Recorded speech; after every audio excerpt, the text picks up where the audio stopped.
안녕하세요. 인베디드 비전 시스템의 백준입니다. 학사의 공지에 따라서 이번 주까지는 비대면으로 수업을 진행할 예정입니다. 추후에 변경이 없다면 대면 또는 블렌디드 수업을 진행할 예정이고요. 이와 관련해서는 이 클래스에 이제 추후에 공지를 하겠습니다. 만약에 블렌디드로 수업을 진행한다면 1조, 2조로 좀 구분을 해서 학생들을 좀 구분해서 1, 2교시와 3, 4교시에 출석하는 학생을 구분할 예정입니다. 그래서 그거 관련해서는 이 클래스에 제가 공지를 해가지고 분류를 하고 그 다음에 이런 수업을 동영상 지금처럼 동영상 강의로 2시수 정도를 나가고 그 다음에 실습으로 2개 조를 나갈 예정입니다. 그래서 그렇게 수업이 진행될 수 있고요. 그리고 이번 주까지는 이제 비대면 수업이다 보니까 이론 위주로 수업을 진행하려고 합니다. 그리고 어, 저번 주에 아마 제가 그러니까 음성이랑 영상의 싱크가 좀 안 맞는 그런 현상을 확인했습니다. 그래서 다른 클래스에서 음성 싱크가 많이 차이가 난다는 얘기를 듣고 거기 클래스 같은 경우는 한 1분 이상 영상의 싱크가 많이 차이 나서 어쨌든 그쪽도 더 이상 올리진 않았지만 이번 주는 제가 확인을 할 예정이긴 한데요. 이 부분에 좀 문제가 있는 게 저번 학기에도 제가 동영상 강의를 올렸었는데요. 그때는 영상을 편집을 좀 많이 했습니다. 그러니까 영상을 한 10분 정도 영상을 찍고 그거를 이제 다 모아서 합성을 해서 영상 올리다 보니까 시간이 너무 오래 걸렸던 문제가 있었습니다. 그래서 그렇게 하지 않고 그냥 영상을 한 번에 제가 이제 쭉 그냥 끊지 않고 좀 실수가 있더라도 그냥 그런 거를 쭉 진행을 했었는데요. 이렇게 하면은 영상을 편집하지 않고 이제 바로 올릴 수도 있고 좀, 어, 영상에 문제가 있을 수 있지만, 네, 제가 실수를 하거나 이런 게 있을 수 있지만, 영상을 끝까지 올릴 수 있는데, 이럴 때 이제 그, 뭐, 찾아보니까 이제 가변 비트 프레임인가? 그리고 고정 비트 프레임이라고 해가지고,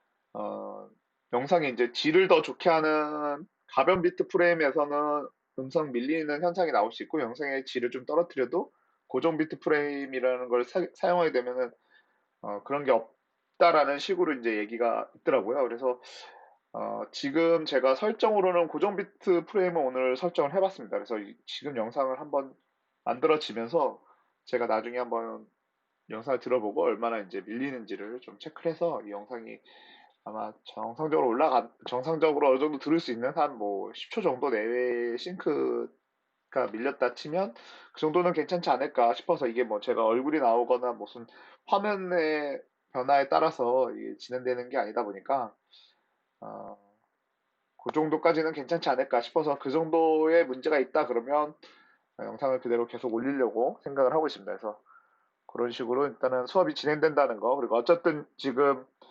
학교에서도 이제 뭐 블렌디드를 많이 추천하고 있기 때문에 그런 쪽으로 이제 수업이 진행된다고 치면 계속 영상 수업이 많이 올라갈 예정이니까요. 그래서 한번 이거는 계속 제가 좀 주시하면서 아니면 예전처럼 영상을 편집을 하거나 이런 부분들을 좀 추가를 할 수 있는 부분들을 좀 생각을 해보겠습니다. 일단 여러 가지 옵션들을 좀 생각을 해보고 진행을 하겠습니다. 그래서 이번 수업은 저번 수업에서 제가 잠깐 좀 간략하게 말씀드렸던 부분들을 좀 자세하게 그리고 우리가 인베디드 비전 시스템에 맞는 또 얘기들 이런 얘기들도 좀 해보고요. 그래서 영상에 좀 이론적인 내용들을 많이 가미를 했었습니다. 그래서 그렇게 목차가 진행된 거고요.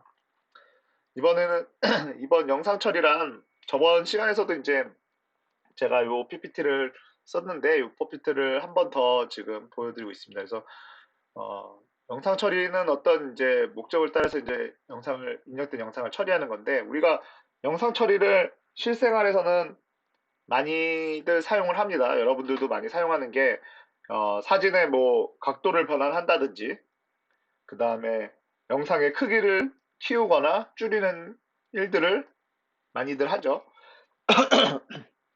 죄송합니다. 그래서 영상에서 우리가 이런 그런 영상을 크기를 변화하거나 이런 것들도 영상 처리의 한 부분이 되는 거죠. 그 대신 그것들은 되게 쉽게 우리들이 할 수 있게 이제 제공이 되고 있죠. 왜냐면 많이 사용하기 때문에요. 그러니까 뭐 그러니까 영상을 뭐 각도를, 사진을 뭐 180도 돌린다든지 90도 돌리는 것들은 많이 사용하기 때문에 쉽게 쉽게 합니다. 근데 실질적으로 보여지는 영상을 90도 트는 거는 거기에는 되게 많은 기술들이 들어가 있는 거거든요. 집약되어 있지만 우리는 그거를 되게 쉽게 그냥 버튼 한 번 눌러서 영상을 바꾸는 거고요. 사실은 영상에서 더 쉽게 이제 이렇게 변경하는 부분들은 이런 뭐 어두운 거, 이렇게 50이나 뭐 이렇게 밝은 영상 뭐 어둡게 만드는 거, 이런 것들이 실제적으로 되게 더 쉬운 거죠. 영상에다가 그냥 값을 더하면 되는 거고 빼면 되는 거니까요. 근데 각도를 변화한다라는 거는 여기와 여기에 있는 값들이 이제 전체적으로 다 돌아가는 거기 때문에 각도를 돌리는 건 더 어려운 문제가 될 수도 있습니다. 그래서 그렇게 좀 차이가 있고 나중에 한번 우리가 이제 실습을 하다 보면 그런 부분들을 가게 될 거고요. 그래서 그렇게도 하고 이런 게 왜 이거보다 더 어려웠거나 이런 거를 한번 이제 우리가 개발을 하면서 그리고 실습을 진행하면서 아마 깨달으시면 될 것 같습니다. 그래서 저번에도 이건 얘기했던 부분이니까요. 좀 간략하게 얘기를 하고 그다음에 어쨌든 또 중요한 부분이니까 이런 부분들 처음 시작하는 부분이니까요. 예, 이 부분들을 또 말씀드리고요. 그 다음에 우리 표본화와 양자화 이 부분은 안 얘기할 수가 없는데 초반이 아니면 얘기할 시간이 없죠. 그래서 저번에도 제가 좀 많이 자세히 설명드렸으니까 그 내용들을 충분히 인지하고 계시다고 생각이 되고요. 그래서 양자와 표본화 그 시험에서도 가장 많이 나오는 부분이 될 수밖에 없습니다. 그래서 영상을 만들어지는 과정이겠죠. 그래서 어떤 영상이 있다 그러면 이게 디지털로 어떻게 변하는지 정도는 우리가 알고 있으면 이런 식으로 변하겠구나라는 거를 좀 알아두시면 좋을 것 같아서 저번 시간에도 좀 자세히 설명드려서 딱히 여기에 대해서는 하진 않지만 한 번 더 보여드리는 영상입니다. 그래서 요 부분도 마찬가지고요. 그래서 이렇게 영상이 줄어들고 그래서 표본화를 하게 되면 어쨌든 표본화와 양자화를 통해서 데이터의 그런 용량을 결정하게 될 겁니다. 용량이 결정되게 될 텐데 어, 각자만의 어떤 용량에서의 이제 역할들이 있겠죠. 표본화를 하게 되면 우리가 이 영상을 보면서 이제 유추할 수 있는 게 있겠죠. 해상도라고 하는데 어쨌든 표본화를 통해서 해상도가 좋아지고 나빠지고 이런 것들이 이제 바로 표현이 됩니다. 그래서 해상도와의 관련이 있고요. 이게 우리가 얘기하는 몇만 화소, 여러분들 뭐 카메라에 1000만 화소니 2000만 화소니 그건 이제 카메라 영상이 찍히는 거고, 그 다음에 화면에 이제 표현되는 그런 또 화소수, 예전에 뭐 레티나 디스플레이, 뭐 아시는 분들도 있겠죠. 아이폰에서 레티나 디스플레이 얼마의 화소를 표현할 수 있느냐, 해상도를 표현하는. 그래서 우리가 뭐 그런 것들이 이제 척도 중에 하나가 여러분들이 많이 쓰는 것 중에 이제 영화 같은 거에서 이게 720p냐, 뭐 1080p냐 그런 것들도 이제 이런 해상도에 대한 얘기를 하는 거죠. 해상도에 대한 얘기를 하는 거고. 그래서 이제 그 해상도를 요런 표본화라는 거에 한번 매칭을 해서 한번 생각을 해보시면 다양하게 어떤 게 좋아지고 어떤 게 나빠지고를 여러분들이 이제 좀 생각해 볼 수 있겠죠. 그거는 한번 유출을 한번 해보시는 것도 본인들이 스스로 유출해 보는 것도 좋을 것 같아요. 그리고 양자입니다. 양자화 같은 경우는 색상을 표현하는 능력이라고 할 수 있겠죠. 그래서 어, 이런 양자화를 이제 우리가 많이 하게 되면은 어떤 색상을 많이 표현하게 되는 거죠. 그래서 예전에는 뭐 16컬러, 그 다음에 뭐 256컬러, 이렇게 그 트루 컬러, 뭐 이렇게 많이 표현했었거든요. 그래서 요즘은 이제 이런 컬러 표현에 대해서는 큰 의미가 많이 좀 없어졌습니다. 그러니까 데이터에 또 이제는 뭐 해상도도 마찬가지고, 그 다음에, 어, 컬러의 표현 능력도 마찬가지인 게 데이터를 예전에는 많이 못 만들고, 그 다음에 적게 만들고, 처리 시간도 오래 걸리다 보니까 이런 걸 많이 줄이다 보니까 적은 컬러, 뭐 16컬러라든지, 그 다음에 256컬러라든지, 뭐, 그렇게 많이 구성이 돼 있었는데, 요즘은 뭐, 이런 256컬러도 사실은 보는 게 거의 힘들죠. 우리가 영상 처리를 위해서 사용하는 거지, 사실은, 어, 영상에서 어떤 카메라인데 256칼라로 뭐 찍힌다든지 이런 거는 사실 많이 없으니까요. 그래서 이것도 이제 어쨌든 모든 것들은 데이터 용량의 사이즈와 연결이 돼 있고 이거에 따라서 이제 어떤 능력들이 이제 어떤 영상의 퀄리티가 달라지는지를 한번 비교해 보시면 되겠죠. 그래서 그레이 영상에서의 이제 양자에 따라서 이제 영상 변화를 보시면 잘 알 수 있겠죠. 이거는 해상도는 같은데 색을 표현하는 능력이 좀 많이 떨어지는 거죠. 그래서 그런 식으로 좀 생각을 해서 이런 나중에 이제 이런 좀 문제가 나왔을 때 그런 부분들을 맞춰 나가시면 될 것 같아요. 그래서 그런 거를 잘 보시고 이런 내용들을 알고 계시면 될 것 같습니다. 이제 컴퓨터 비전 시스템의 개요로 들어와야 되는데요. 우리가 이번 시간이 이제 인베디드 비전 시스템이죠. 저희가 인베디드 비전 시스템인데 사실 컴퓨터 비전 시스템이라는 용어가 더 맞습니다. 근데 우리 인베디드 비전은 이제 인베디드 시스템에서의 영상 처리를 얘기하는 거고요. 사실은 컴퓨터 비전 시스템의 용어가 더 맞는 거죠. 그래서 컴퓨터 비전 시스템은 컴퓨터를 이용한 정지 영상 또는 동영상으로부터 의미 있는 정보를 추출하는 방법을 연구하는 학문이라고 되어 있습니다. 그래서 우리가 저번에도 얘기했지만 어떤 영상이나 또는 뭐 사진이나 동영상 같은 거에서 데이터를 추출해내는 거죠. 거기서 이제 정보를 추출해내는 게 이제 비전 시스템의 역할이 되겠죠. 그래서 이런 학문들은 이제 뭐 사람의 눈이 하는 작업을 컴퓨터가 대신하고 그리고 사람의 뇌가 하는 작업을 수학적 알고리즘을 통해서 컴퓨터가 유사한 작업을 수행할 수 있도록 만들어지는 게 이제 컴퓨터 비전 시스템입니다. 그래서 어, 실제로 이제 사물을 뭐 판단한다든지 이런 것들은 이제 뭐 지금 많이 가고 있는 부분이 뭐 머신러닝, 딥러닝, 뭐 인공지능 이런 쪽으로도 많이 나가고 있지만 사실은 예전에는 거의 모든 게 알고리즘으로 구성을 하고 지금도 알고리즘이 많이 사용되고 있습니다. 그래서 뭐 그런 쪽으로도 많은 발전이 있긴 하지만 기본적으로 영상을 처리하는 그런 쪽에 이제 아, 아직도 많이 처리가 되고 있습니다. 그래서 컴퓨터 비전이라고 하고요. 그다음에 우리가 인빌드 비전이 되면 이제 뭐 라즈베리나 아니면 어떤 우리가 만드는 카메라가 가지고 있는 인베디드 시스템에서의 비전, 영상 처리라든지 이런 것들을 이제 할 수 있는 그래서 우리가 이제 특화되어 있는 부분은 나중에 라즈베리 파이라는 그 보드에서 영상을 바로 찍든지 아니면 그런 걸 처리를 통해서 컴퓨터 비전 시스템처럼 인비드 비전 시스템을 처리하는 그런 어, 학문이 되는 겁니다. 그래서 그런 식으로 생각하시고 수업에 임해 주시면 될 것 같습니다.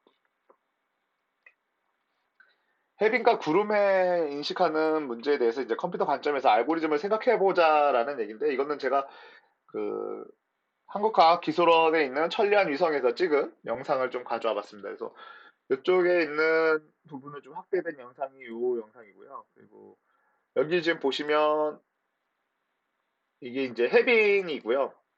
그리고 여기 이런 영상들이 구름이죠. 그리고 여기 이렇게 그냥 육지, 우리가 다 알 수 있는 육지 같은 경우는 눈이 덮여 있습니다. 그래서 이런 것들은 여기까지는 해빙이 될 거고요. 그쵸? 그리고 구름이 될 텐데, 이런 게 이제 뭐 이거는 이제 뭐 영상 이제 에서 이제 처리를 해서 해빙이 얼마나 얼었는지 얼마나 동안 이게 크게 얼었는지를 파악하는 그런 연구들이 많이 있습니다. 그래서 북극에서도 북극 항로라든지 이런 것 때문에도 해빙 연구를 많이 하는데요. 해빙 연구에서 이제 뭐 다양한 데이터들이 많이 있지만 이런 RGB 영상, 그러니까 사진으로 되어 있는 영상에서 해빙과 구름을 추출하는 작업에서 실질적으로 컴퓨터 입장에서 보면 여기 한 픽셀과 이 여기에 있는 한 픽셀과 구름에 있는 한 픽셀과 해빙에 있는 한 픽셀은 사실은 값의 차이가 없을 겁니다. 그냥 그, 이런 값의 차이만 보면요. 근데 인간은 이 사진을 보면서 어디가 어느 정도까지는 뭐 완벽하진 않겠죠. 인간도 어느 정도 적응하긴 하지만 어디까지는 해빙이고 어디까지는 바다고 어디까지는 구름이고 어디까지는 육지라는 거를 어느 정도는 인식할 수 있습니다. 왜냐하면 뭐 육지 같은 경우는 우리가 이제 지도를 보고 있으면서 지도에 따라서 이제 마스킹을 하면 되니까 육지는 좀 차이가 있을 수 있지만 어쨌든 그냥 요 영상만 보면 여기 있는 지금 요런 영상만 봤을 때는 그런 어떤 학습이 돼 있지 않은 누군가한테 여기 지도를 정확하게 모른다 그러면 여기서 해빙을 분리해내는 부분도 좀 어려울 수는 있을 수도 있습니다. 근데 어쨌든 구름과 우린 구름의 패턴을 어느 정도 알 수 있고요. 그 다음에 해빙의 패턴도 뭐 많이 보면 볼수록 사람도 많은 걸 보면 볼수록 이런 것들이 능력치가 더 올라가듯이 그런 것도 있고 그 다음에 육지에 대한 정보라든지 이런 여러 가지 정보들을 우리가 알게 되면 어, 사실은 분류해내는 작업들을 하게 되죠. 그래서 물론 이 구름이 여기에 이렇게 좀 많이 떨어져 있기 때문에 분류하기가 쉽긴 했지만 뭐 구름이 사실은 여기 이렇게 연결돼서 덮여 있다 그러면 사실 더 어려운 영상 처리나 컴퓨터 비전이 될 수도 있습니다. 그런 알고리즘에 맞게 어느 정도 일정량의 아니면 그리고 이런 패턴들이 이런 사진들 같은 경우는 어, 한 장만 찍혀서 끝나는 게 아니라 또 그 전 시간대, 그 앞 시간대, 구름은 이동을 하고 해빙은 크게 변화가 없는 이런 포인트를 잡는다든지 여러 가지 방법들을 동원을 해서 어, 한 장의 영상 가지고 여기서 분류하는 거와 여러 장의 또 영상을 가지고 분류하고 여러 장의 영상을 가지고 학습을 하거나 동영상 데이터로 또 가지고 오거나 시간, 타임슬랩 이런 여러 가지 영상들을 통해서 알고리즘을 생각해보고 그런 식으로 우리가 아, 이런 분류할 수 있는 그런 게 이제 컴퓨터에서 이제 비전 시스템이 되는 거고요. 그래서 이제 컴퓨터 비전에서는 이제 주로 이제 영상의 정보에서 밝기, 색상, 모양, 텍스처 이런 여러 가지들의 정보들을 우리는 학습해서 어떻게 이것들을 잘 처리할 수 있는지를 사물을 인식하거나 어떤 상황에 맞는 결과물을 찾아낼 수 있도록 도출할 수 있는 영역들을 이제 가져야 되고요. 사실 컴퓨터 비전과 그 다음에 영상 처리는 사실은 관계가 좀 모호할 수 있습니다. 경계가 조금 명확하게 나누는 건 좀 애매할 수 있죠. 여기서도 지금 작성되어 있는데 애매할 수 있습니다. 그래서 사실 저도 제가 학부를 다녔을 때는 컴퓨터 비전 시스템이라는 용어는 그 당시에는 많이 존재하진 않아. 그 당시에는 거의 없었고요. 그냥 영상 처리라는 개념에서의 이제 수업을 많이 들었었는데요. 이제 영상 처리라는 부분에서 이런 것들이 이제 더 발전되고 더 그리고 업그레이드된 버전으로 이제 컴퓨터 비전 시스템이라는 용어가 많이 생겨나고 그다음에 그걸 또 활용하면 인베디드 비전 시스템 되고요. 그래서 우리가 이제 영상이라는 개념, 영상이나 이런 조그만 인베디드 시스템에서의 영상 처리라는 개념들이 많이 발전을 했죠. 왜냐면 우리가 생각하는 CCTV라는 카메라라든지 이런 것들이 너무 많이 있고 거기서도 이제 움직이는 물체를 측정한다든지 아니면은 그 개별적인 능력들이 개별적으로 동작하는 것들이 많이 있잖아요. 그런 것들이 이제 많이 존재하다 보니까 인베디드 비전까지 이제 이런 영역들이 많이 확장이 된 겁니다. 그래서 인베디드 비전, 컴퓨터 비전, 그다음에 영상 처리, 그리고 영상에 이제 데이터나 정보를 추출하는 것들 이런 것들이 이제 복합적으로 많이 있다 보니까 어, 많은 부분으로 이렇게 혼용해서 그리고 지금까지 이제 앞으로는 이제 컴퓨터 비전이라는 용어를 더 많이 쓰게 되고 영상 처리보다는 컴퓨터 비전이라는 용어를 더 많이 쓰게 되지 않을까 이렇게 생각이 됩니다. 그래서 그런 부분들이고요. 음,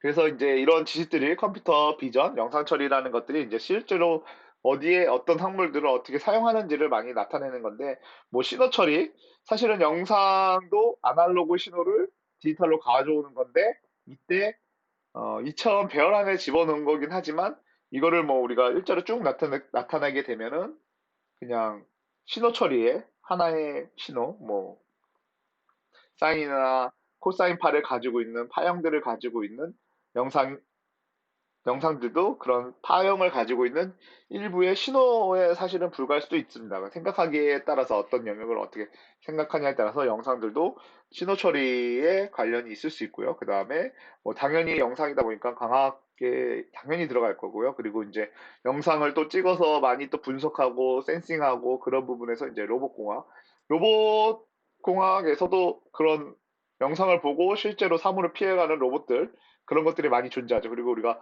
대표적으로 로봇공학의 아마 대표적인 게 아마 그 지금은 가장 상용화가 가장 많이 앞서 있는 기술들이 어,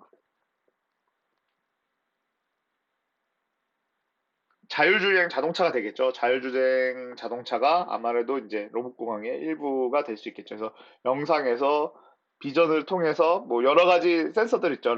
뭐 라이더나 이런 센서들도 있지만 거의 핵심이 되는 센서는 요즘은 이제 카메라가 라이더 카메라가 거의 주가 되고 나머지들은 그냥 부가적인 센서들이 되는 거고요. 그래서 카메라에서 이제 영상을 추출해서 거기서 이제 그런 차선 변경이라든지 차선이라든지 그다음에 이제 뭐 앞에 차와의 거리라든지 이런 것들을 구분해내는 그런 쪽이 이제 많이 연결되어 있고요. 그다음에 요즘 이제 영상 처리를 하면서 머신러닝 쪽, 딥러닝이나 패턴 인식 이런 쪽으로 이제 많이 발전을 하다 보니까 그런 쪽에서 머신러닝 이런 것들이 많이 생기고 있죠. 그리고 그 다음에 이제 뭐 컴퓨터 과학, 수치해석, 알고리즘 이 부분은 우리가 이제 기본적으로 이제 이거는 좀 전통적인 부분들이 되고 있고요. 그 다음에 뭐 인지과학, 그다음에 컴퓨터 그래픽스 뭐 이런 것들도 많이 있죠. 이거는 뭐 영상 처리로 만들어진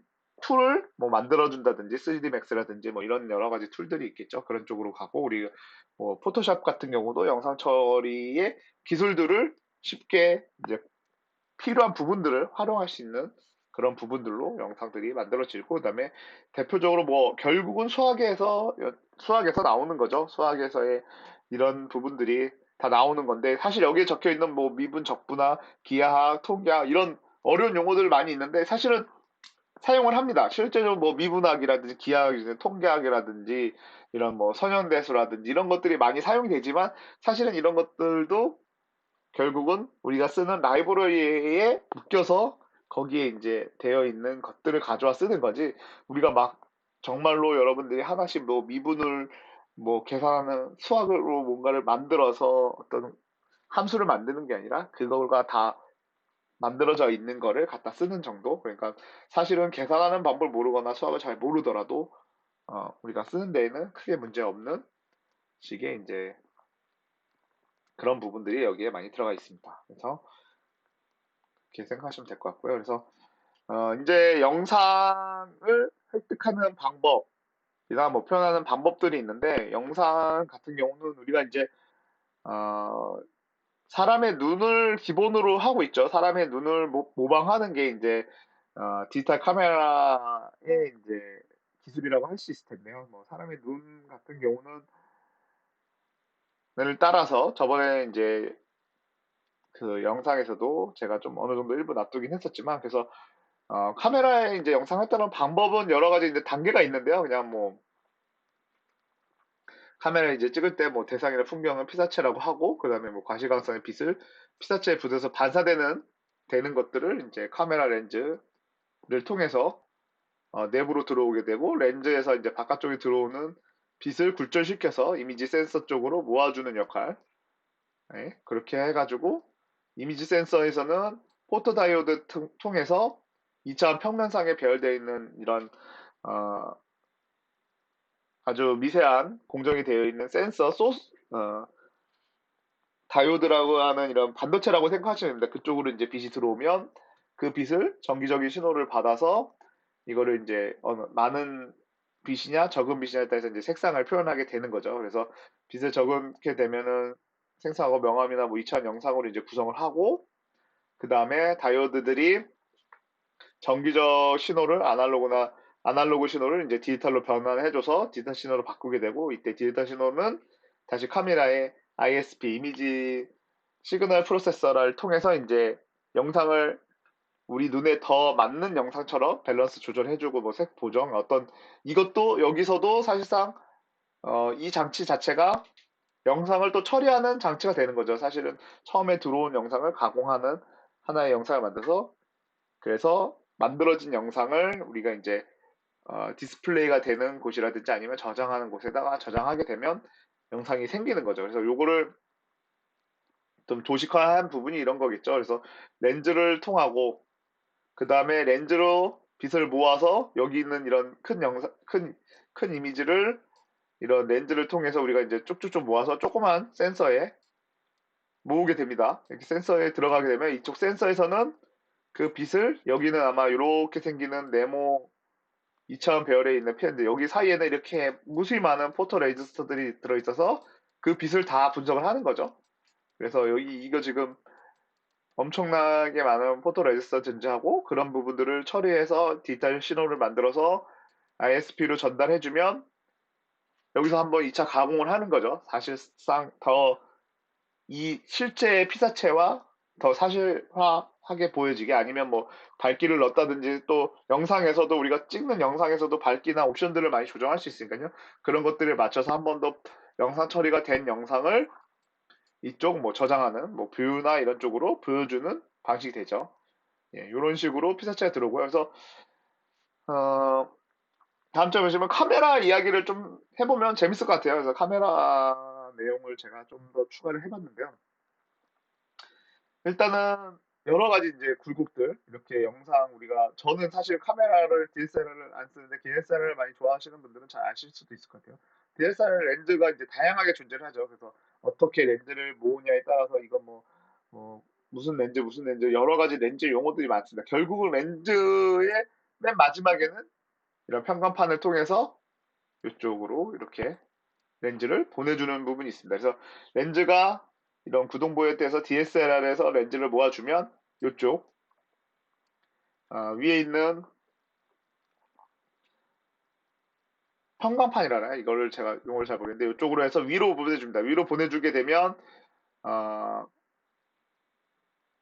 펜타 프라임이라는 용어 같아요. 펜타 프라임에서 이렇게 이렇게 꺾여서 사람 눈에 들어가는 겁니다. 그래서 사람 눈에 보고 있다가 셔터를 딱 누르는 순간 여기 5번에 있는 이 평광판이 여기 이제 이게 아마 제 용어 지금 잠깐 생각했는데 이게 이제 반사 거울인데 이 반사경을 이렇게 위로 들어줍니다. 그러면 내가 보고 있는 실제 화면이 반사경이 위로 올라가면서 여기 있는 빛이 그대로 이쪽 이미지 센서 쪽으로 바로 들어갔을 때 이제 이미지 센서는 작업을 하고 다시 이게 셔터가 내려오면서 찍히는 우리가 DSR에서 C자로 누르면 차카닥 찍히는 소리가 실제 이 반사판이 위로 올라갔다 내려오는 소리입니다. 이거는 실제로 DSLR에서는 뭐 임의로 만들어낸 소리가 아니라 우리 핸드폰 같은 경우는 이런 소리가 안 나는데 안 나도 되지만 DSLR 같은 경우는 실제로 이게 올라갔다 내려가는 소리라고 생각하시면 됩니다. 그래서 예전에는 여기 이제 이런 그런 우리 이런 DSLR 말고 그냥 카메라는 여기서 바로 요 사람 눈에 들어오는 빛을 이쪽에 이제 그냥 구동부를 통해서 이렇게 보내줬는데 이런 경우에는 그 여기에 있는 피사체에 보이는 거와 실제로 사진에 찍히는 영상이 달랐다고 합니다. 그러니까 실제로는 어떤 게 들어오는지를 모르고 이렇게 생긴 이거 지금 펜타 프리즈인데 요게 없는 거에서는 빛이 그대로 들어오는 영상 이 화면과 그 다음에 여기에 실제 찍히는 영상이 달라가지고 요게 이제 요 펜타라는 요 거를 넣어서 여기에 보이는 영상과 이렇게 굴절돼서 들어가는 거죠. 실제로 찍히는 영상이 동일하게 만들어주는 기술이 이제 DSLR을 SLR이죠. SLR을 하면서 이제 나온 기술이고 이게 이제 여기 부분이 이제 그 이미지 센서로 대처되면서 이제 DSLR 디지털 SLR이 되는 거죠. 그래서 그렇게 이제 이미지 센서 여기에 빛이 들어가는 사실은 여기에 빛이 들어가는 게 가장 중요한 역할인데요. 그래서 이 빛이 들어갈 때 여기 반사 거울이 위로 올라가면서 그 나는 소리가 찰카닥 소리가 되는 거고 그리고 우리가 이제 이런 것들이 아예 없는 것들이 있죠. 그래서 그거를 우리는 이제 카메라에서는 미러리스 카메라라고 얘기합니다. 미러리스 카메라가 있는데 미러리스 카메라는 요 반사경을 위로 올려주는 요거를 아예 없애버린 거죠. 그냥 이미지 센서를 바로 셔터를 누른 순간 여기에 빛을 막고 있던 게 가림막이 열리면서 그냥 빛이 이미지 센서에 들어오고 그냥 바로 이쪽에 표현해 주는 거죠. 여기 조그만 카메라도 열로도 바로 표현해 주고요.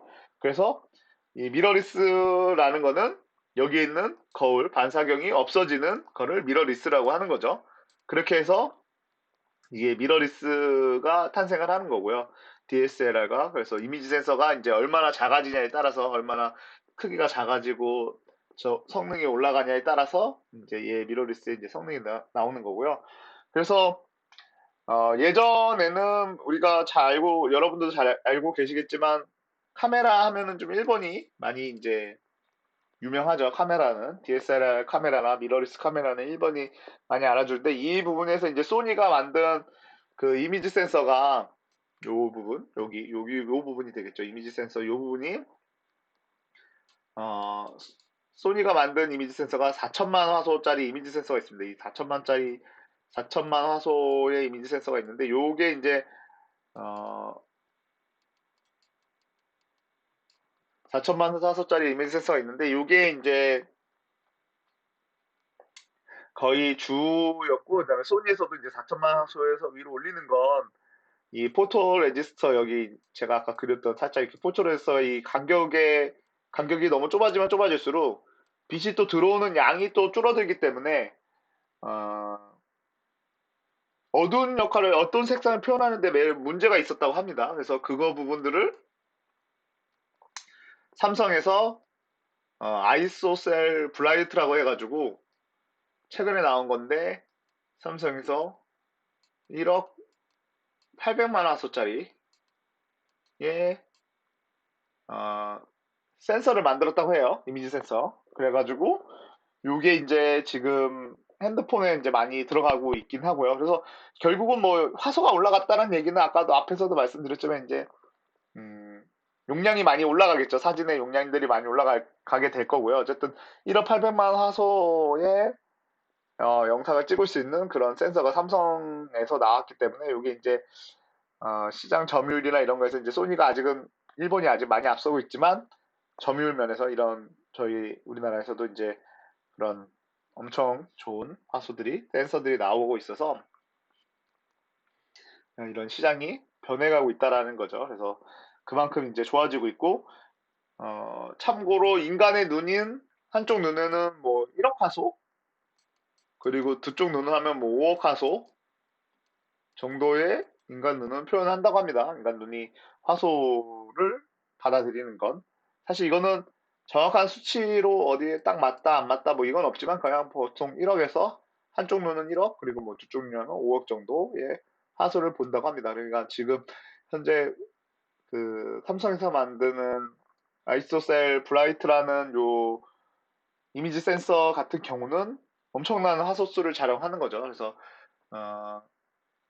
우리 그 최신 핸드폰에서 뭐 100만 줌이라는 게 아마 요 아이소셀 브라이트라는 그 이미지 센서가 들어가서 아마 100만 줌이 되고 있지 않나 저는 그렇게 생각되고요. 그래서 화소수가 워낙 높으면 확대를 해도 잘 티가 안 나니까요.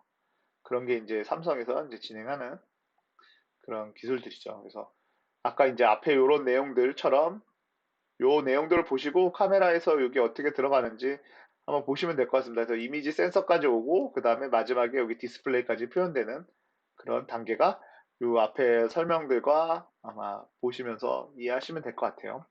그래서 우리가 영상은 어떻게 만들어지나 우리가 카메라나 뭐 그 동영상을 찍거나 아니면은 실제로 그냥 사진을 찍거나 할 때에도 요 루틴은 거의 동일하기 때문에요. 사진, 동영상 같은 거 이걸 여러 번 빠르게 찍으면 되는 거겠죠. 그렇게 해서 되는 거고, 예, 그렇습니다. 그리고 이제 영상에서 이제 우리가 영상 수업을 하게 되면, 영상 처리 수업을 하게 되면, 주로 이제 그레이스케일 영상이랑 트루컬러 영상을 많이 쓰게 될 거예요. 그래서 그 영상에 대한 이제 얘기를 좀 드리면, 그레이스케일 영상 같은 경우는 흑백 사진처럼 일단은 그냥 밝기만을 가지고 영상을 구현합니다. 그래서 RGB의 영상을 다 가지고 있는 데이터를 처리하는 게 사실은 더 편하고 더 맞지만 어, 실습을 위해서 그레이 영상 하나의 데이터만 가지고 영상 처리하다 보니까 그레이스케일에 되어 있는 영상들을 많이 쓰게 됩니다. 아무래도 실습을 위해서는 그럴 수밖에 없겠죠. 그래서 그 그레이스케일들을 많이 쓰다 보면 이제 그걸 트루 컬러에 적용을 해가지고 하면 보시면 될 것 같고요. 그래서 어, 요즘에 이제 영상을 뭐 PPT에는 나와 있듯이 256 이하의 색상을 표현하고 뭐 이렇게 되어 있는데 이건 컬러 쪽에도 한번 가서 더 얘기를 하겠지만 그 예전에 이제 그림판을 보시면 지금은 뭐 거의 여러분들도 거의 쓰지는 않을 것 같은데 제가 이제 그림판을 쳐보면 그림판에서 다른 이름을 저장하기라면 이런 게 아직도 남아있긴 합니다. 보시면 요즘은 그냥 저장을 하면 이렇게 나와 있죠.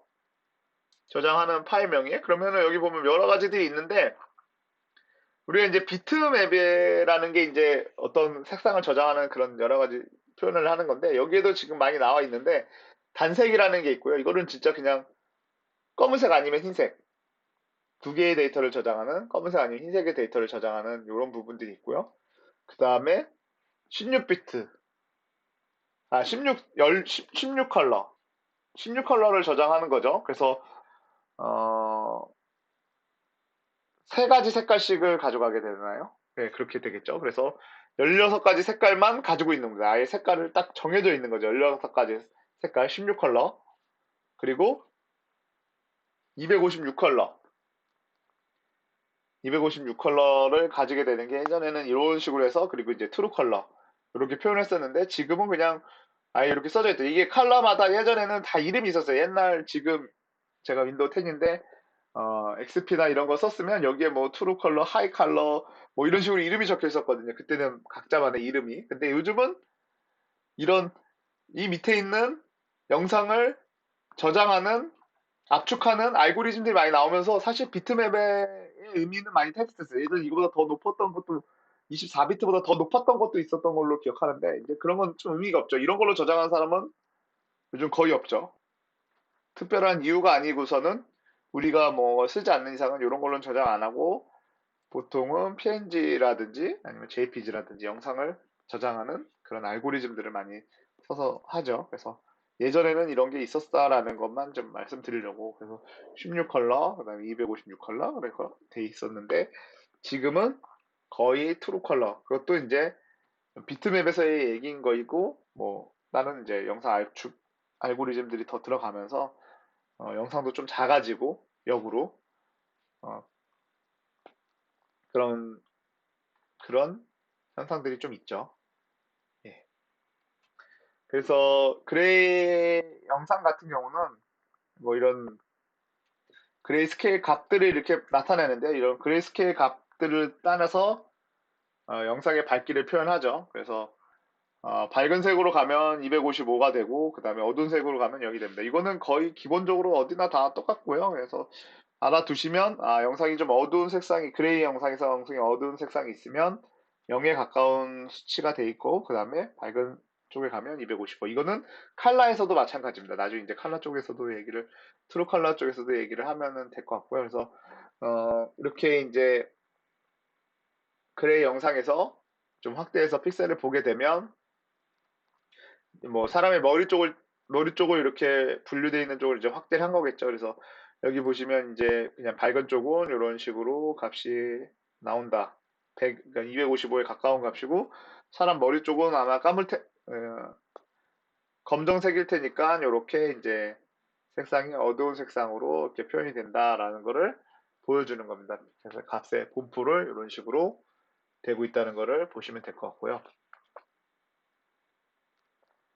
그래서 이제 트루 컬러는 RGB의 색상으로 이제 조합이 되어 있습니다. 그래서 RGB 색상으로 나타내고 그다음에 오픈시브에서는 BGR로 표현합니다. 이게 바뀝니다. 오픈시브에서는 이거는 그 오픈시브에는 BGR이고 우리가 가장 많이 얘기하는 거는 그냥 RGB니까요. 그냥 RGB라고 생각하시면 될 것 같아요.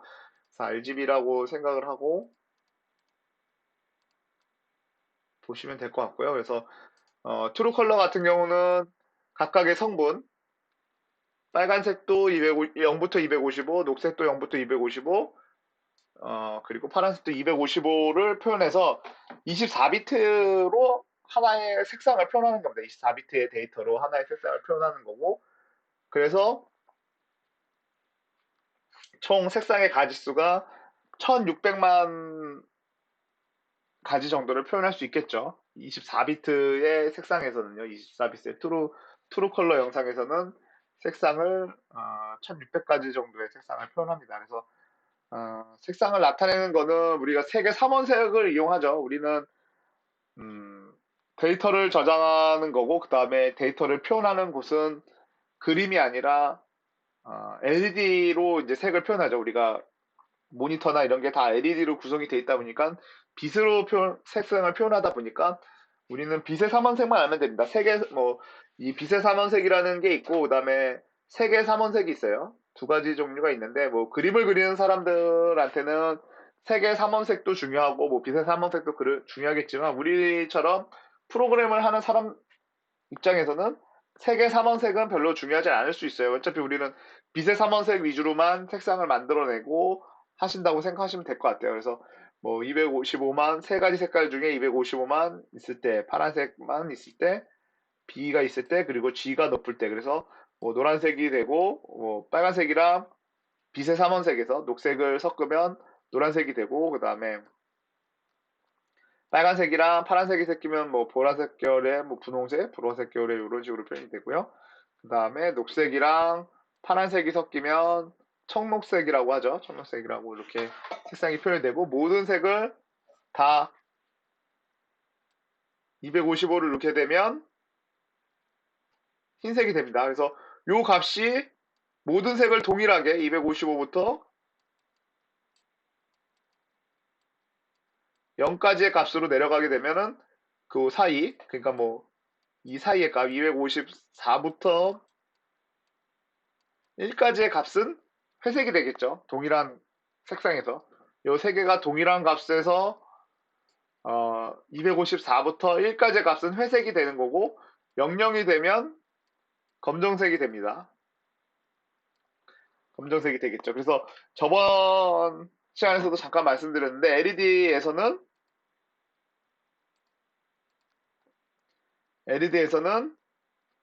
색상을 다 끄는 작업이 검은색으로 표현이 되는 거고요. 그 다음에 색상을 다 켜는 작업이 흰색으로 표현이 되는 부분이 되겠죠. 그래서 이 색상을 어떻게 켜냐에 따라서, 밝기를 어떻게 따라서 이제 회색도 표현할 수 있는 거고, 그 다음에 나머지 RGB 색깔들, 여러 가지 색깔들은 이런 방식으로 표현을 할 수 있습니다. 예. 그래서 이거는 대표적으로 아, 네, 빛의 삼원색이 되는 거죠. 우리는 빛의 삼원색으로 공부를 하시면 될 것 같아요. 그래서 이제 뭐 요 맨드릴 원숭이는 뭐 앞에 이제 이렇게 코에 이제 좀 이쁜 색이 있대. 여기 좀 잘 표현이, 지금 요 PPT에서는 잘 표현이 안 됐는데, 파란색과 빨간색의 코에 이제 파란색과 빨간색을 표현했는데, 여기서 좀 흰색 같이 보이죠. 어쨌든 PPT에서는요. 그래서 요런 색깔을 나타내는데, 이런 경우에 이제 빨간색의 색상을 확대한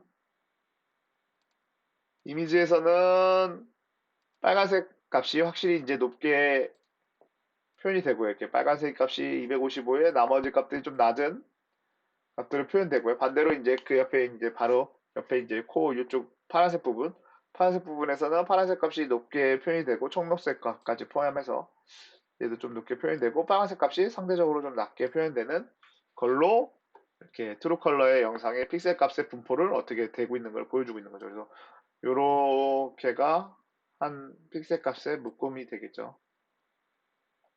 RGB로 표현한 색상들의 모임이겠죠.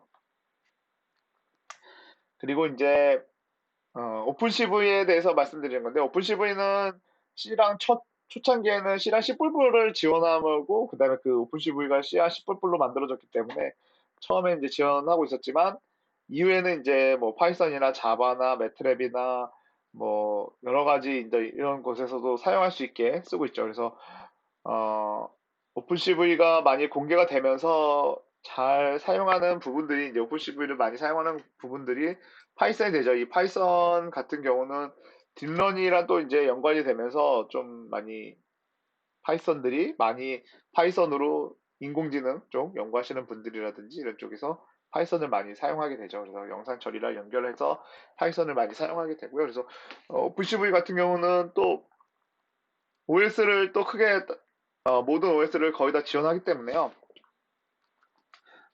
설치만 잘 할 수만 있다면, 음, 그러면 어디에서도 사용할 수 있습니다. 그래서 여러분들이 나중에 그 라즈베리에서 이제 수업을 하게 되면, 제가 라즈베리를 기본적인 세팅을 하는 방법은 알려드릴 겁니다. 그래서 같이 실습 시간이 이제 2시간밖에 없어서 여유롭지는 않은데, 어, 실습 시간 때 이제 시간이 허락이 된다 그러면 같이 한번 라즈베리를 세팅을 해보려고 하는데 딱 하나 세팅이 안 되는 부분이 있습니다. 그게 이제 뭐냐면 오픈CV를 설치하는 부분은 조금 문제가 될 수 있습니다. 그러니까 어, 여러분들 기본적으로 이제 그 라즈비안을 다운 받아서 라즈비안에다가 뭐 한글 설정하고 뭐 IP 설정하고 그다음에 뭐 이런 우리가 인터페이스로 연결할 수 있는 여러 가지 방법들 설정하고 네트워크 설정하고 이런 거 다 할 건데 왜 그런지는 왜 그런지는 뭐 확실히 나올 수 있죠. 윈도우에서 설치하면 뭐 한 뭐 10분면 설치가 완료가 돼요. 10분이면 설치가 완료되는데 리눅스 여기 라즈비안 물론 성능이 많이 떨어지죠. 뭐 1.4GHz의 듀얼 코어 정도밖에 안 되고 성능이 많이 떨어져서 하는지 몰라도 어쨌든 이걸 컴파하면 제 기억으로 4시간 정도 소요됩니다. 4시간 정도 소요되기 때문에 요거를 다 세팅하거나 설치하는데 너무 많은 시간이 걸려요. 그래서 저번에 제가 실습했을 때도 정말 자기가 필요해서 하지 않으면은 보통 이제 조교님들이 다 제공합니다. 오픈CV가 설치되어 있는 SD 카드를 이렇게 싹 제공을 해 드려요. 그걸 가지고 실습을 하시면 되는데 뭐 뻑이 났을 때 대비해서 뭐 그런 방법들은 제가 나중에 다 알려드리긴 할 테지만 어쨌든 기본적으로 이걸 설치하는데 시간이 너무 오래 걸리기 때문에 이 부분은 오픈CV를 설치하는 방법은 어떤 방법이 있다라는 거 정도만 알려드리고 오픈CV는 설치는 하진 않을 거예요. 그래서 그렇게 수업을 진행할 예정이고 그래서 이건 한번 오픈CV를 설치하는데 그래서 라즈비아 라즈베리에다 오픈CV 설치하기 전 단계까지는 저희가 실습을 한번 해볼 생각입니다. 그래서 그렇게 할 예정이고요. 그래서 뭐 다른 환경 뭐 당연히 리눅스 이런 거 지원을 하니까 안드로이드에서도 지원을 하고 그다음에 사실 오픈CV를 지원하게 되면 오픈CV가 리눅스가 예를 들어서 많이 지원하기 때문에요. 장점이 있습니다. 오픈CV로도 여러 가지 이제 물론 이벤트들을 많이 사용할 수가 있게 돼요. 이벤트들을 많이 사용하기 때문에 뭐 리눅스에서 만약에 이미지 프로세싱이 아닌 그냥 진짜 어, 화면을 보여줘야 되는 그런 어떤 작업들이 있다. 그러면 그런 것들을 큐티나 이런 게 아니라 오픈CV로도 만들 수 있어요. 그래서 그런 또 장점이 될 수도 있기 때문에 오픈CV를 많이 알고 계시면 활용도가 사실은 죄송합니다. 뭐 죄송합니다. 제가 좀 어쨌든 장시간 좀 얘기를 하다 보니까 네, 이제 좀 기침이 나오긴 하는데요. 어쨌든 오픈CV 같은 경우는 여러분들이 이제 잘 배워두시면 활용하기에 따라서 영상을 어떤 편집하거나 처리하고 어떤 프로세스에서 원하는 값을 찾아내는 것도 할 수 있지만 추가로 어, 뭐 GUI 같은 거를 만들 수 있는 것도 생각하기에 따라서 GUI를 만드는 것도 할 수 있습니다. 오픈CV에서도요. 그래서 오픈CV에서 GUI를 만드는 그런 작업들을 하게 되면 어, 뭐 린스 같은 경우에서 GUI를 만들 때 좀 까다로울 수 있어요. 윈도우 같은 경우는 GUI를 만드는 거를 하려 그러면 뭐 C샵이라든지 뭐 자바라든지 몇 가지 여러 가지 이런 것들을 쓰면 되는데 제가 맥은 잘 소식을 잘 몰라서 그 부분은 빼고 이 부분은 말씀 안 드리고 리눅스에서 만약에 GUI를 만들려면 좀 복잡한데 예, 생각하기에 따라서 GUI를 이걸로 오픈CV로 대체할 수 있어 어느 정도를 일부를 좀 제공하는 부분도 있기 때문에 그런 부분들을 이제 쉽게 제공하기 때문에 여러분이 생각에 따라서 그런 식으로도 만들 수도 있습니다. 그거는 이제 뭐 만들기 이제 나름이니까요. 그리고 그 다음에 VCV에는 BSD 라이센스 따르고 있기 때문에 뭐 상업적인 용도로나 연구적인 용도에서도 이제 좀 자유롭게 좀 사용할 수 있고 일부 소스를 그대로 사용 개발을 해도 크게 상관없이 예, 개발을 하더라도 크게 허용을 하기 때문에 VCV를 사용해서 뭘 만들었다고 해서 그 라이센스에 크게 영향을 하지는 않습니다. 뭐 진짜 많은 거를 써서 만든다면 또 다른 부분이 있을 수 있기는 하겠지만 예, 그래서 그런 좀 차이가 있고요. VCV 이거 되게 좀 강력하죠. 제가 예전에 배웠던 영상 처리들의 기본적으로, 는 오픈CV가 제가 한 10년 전 수업을 들었을 때 당시에는, 영상 처리 과목이 있으면 그냥 뭐 영상 처리 책 자체가 하나가, 그림판을 만드는 과정을 책으로 돼 있었어요. C나 C++을 통해서 MFC에서 그림판을 만드는 과정. 그 그림판을 만드는 과정에서는 엄청 그림판 자체, 그러니까 뭐 포토샵이나 이런 것도 더 많은 거지만 그림판은 되게 간단하지만 여기서도 많은 영상에서 뭐 복사나 붙여넣기 이런 거부터 시작해서 영상의 데이터 어떻게 하고 이런 것들을 해서 그림판을 만드는 건데 그림판 하나의 프로그램을 만드는 과정을 책으로 해서 위에 제목이 이제 영상 처리라는 책들도 있었습니다. 근데 요즘은 요런 책들은 다 없어졌죠. 요런 책들 그림판 만드는 책. 사실 여기서도 그림판 만드는 책에서도 많은 거를 배울 수 있긴 하지만 정말로 뭐 쉽게 뭐 그냥 좀 어려운 것들 많이 영상 처리해서 뭐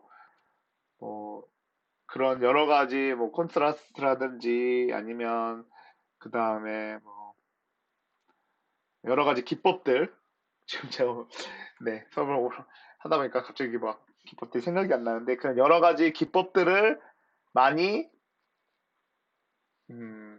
잘 쓸 수 있기 때문에 그런 쪽에 오픈CV를 많이 활용되어 있는 책들이 이제 많이 있습니다. 오픈CV는. 근데 아쉽게도 제가 그 요번에 파이썬으로 수업을 진행하려고 하다 보니까 파이썬으로 되어 있는 책이 있었으면 해가지고 좀 제가 찾아봤는데 파이썬으로 영상 처리를 하는 책이 아쉽게도 없더라고요. 그래서 어, 그 부분이 좀 아쉽고 그래서 제가 요번에 책을 두 권을 저번이랑 똑같이 그냥 책을 넣어놨습니다. 일단은 뭐 어차피 파이썬을 하기 때문에 어떤 책이든 간에 맞진 않지만 어, C 언어로 되어 있는 책인데 아마 그런 큰 용어들이나 이런 것들은 되게 다 똑같이 존재를 하거든요. 그러니까 그런 부분들에서 이제 어, 한번 책을 만약에 가지고 계시면 나중에 이제 여러분들이 이제 개발을 하게 되면 네, 그런 것들을 이제 쓰게 되니까요. 뭐 많은 영상 처리 기법들 용어들만 잘 알고 있어도 어떻게든 이런 것들을 쓸 수 있게 되기 때문에요. 예, 그런 부분들을 잘 활용하게 되면 책 한 권 정도 가지고 있으면 나중에 뭐 영상 처리 쪽으로 나갔을 때 파이썬으로 배웠지만 뭐 C로 개발해야 될 때 뭐 책만 보면 쉽게 쉽게 좀 습득할 수 있는 그런 부분들이 될 겁니다. 저는 그렇게 생각을 하고 제가 여태까지 실무에 있으면서 책들이 되게 중요해요. 왜냐면 뭐 요즘은 인터넷이 너무 잘 돼 있어서 인터넷에서 찾아도 사실은 똑같은 정보를 얻을 수 있는데 책에서 내가 배웠던 과정에서의 정보를 찾는 게 사실은 어떻게 보면은 가장 정확한 정보를 찾을 때가 있더라고요. 그러니까 뭐 쉽게 그냥 설명드리면 여러분들한테 쉽게 설명드리면 프린트 F에서의 내가 뭐 탭 띄는 거를 하고 싶다라고 했을 때 이거 어떻게 해야 되지? 그 프린트 F에 탭을 띄는 거가 도대체 뭘까? 내가 책에서 배웠던 기억은 있는데 라고 생각을 하면 인터넷에 찾으려면은 그걸 찾는데 시간이 걸리는 것보다 만약 책이 있다면 그냥 책에서 프린트 F문 책을 가보면 그 내용들이 이제 잘 적혀 있으니까 그렇게 이제 확인했을 때 훨씬 더 빠르죠. 책을 보게 되면요. 근데 그거는 이제 프린트 F는 되게 간단한 얘기고 좀 복잡하게 넘어오게 되면 이런 기법들을 많이 써야 되는 상황들 여러분들이 뭐 이진화라든지 그 다음에 뭐 히스토그램이라든지 이런 것들을 써야 되는 상황이 왔을 때 그럴 때 이제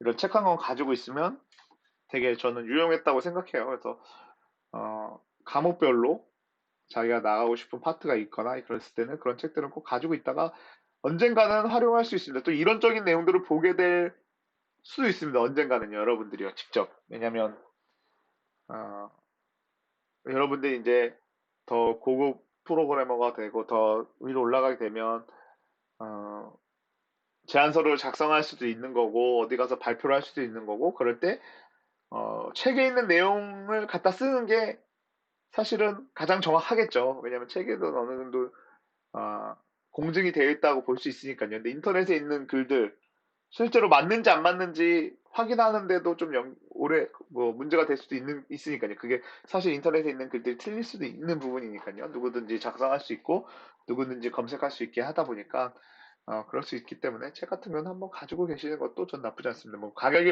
뭐 싼 건 아니어서 꼭 뭐 다 모두 100% 구매하라고 제가 얘기 드리는 건 아니고요. 책은 그 정도로 좀 저한테는 좀 중요했다라고 좀 얘기를 드리는 거고. 그다음에 오픈CV의 이제 버전별로의 이런 변화들인데요. 지금은 4.1 몇 가지 나간 걸로 알고 있어요. 버전이요. 버전별로 변화하는 것도 있는데 사실은 뭐 최초에 이제 1.0에서 이제 C 기준으로 되어 있다가 뭐 이게 뭐 큰 변화들이 있는데 뭐 파이썬을 하게 되면 사실 이 변화들에 크게 민감하지 않아도 되는데요. 어쨌든 뭐 이런 변화들이 있었고요. 그래서 이런 변화들에 변하면서 3.0대로 넘어오고 맵 파일이 생기고 뭐 이런 여러 가지 변화들이 있었습니다. 그래서 그런 식으로 어, 오픈CV 이제 변화들이 있었습니다. 네. 그래서 지금 한 제가 네, 오늘 수업은 제가 요거를 차수를 이제 요거 PPT는 요렇게 해서 완료를 했고요. 그래서 상황을 보고 파이썬을 좀 실습할 수 있는 시간을 보고 시간이 너무 적게 나오거나 아니면은 부족하면 차수를 좀 추가하는 쪽으로도 생각하고 있으니까요. 요거는 영상 처리에 관련된 이론적인 내용들을 넣은 PPT였습니다. 그래서 요거까지는 오늘 여기서는 이론 수업은 마치겠습니다. 예. 수고하셨습니다. 한번 영상을 보시고 싱크 이런 거나 한번 확인해 보십시오. 예. 감사합니다.